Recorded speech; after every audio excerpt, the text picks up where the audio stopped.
أخرج الإمام أبو داود الترمذي رحمه الله في كتابيهما عن عبد الله بن عباس رضي الله عنهما أن رسول الله صلى الله عليه وسلم قال البسوا من خير ثيابكم البياض البسوا من ثيابكم البياض فإنها من خير ثيابكم وكفنوا فيها موتاكم নবীজি সাল্লাল্লাহু আলাইহি ওয়াসাল্লাম হাদিসে নববীতে পুরুষের জন্য শ্রেষ্ঠ পোশাক কোনটি সে বিষয়ে বিবৃতি প্রদান করেছেন।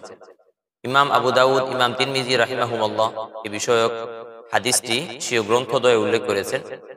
হযরত আব্দুল্লাহ ইবনে আব্বাস রাদিয়াল্লাহু তাআলা আনহুমা থেকে বর্ণিত আছে, তিনি বলেন, রাসূল করিম সাল্লাল্লাহু আলাইহি ওয়াসাল্লাম ইরশাদ করেছেন, তোমরা সাদা পোশাক পরিধান করবে, কারণ এটাই হচ্ছে শ্রেষ্ঠ পোশাক, সেরা পোশাক। এবং তোমরা যখন মৃতদেরকে দাফন করবে তখন সাদা কাপড়েই তাদেরকে পেঁচিয়ে তাদেরকে দাফন করবে।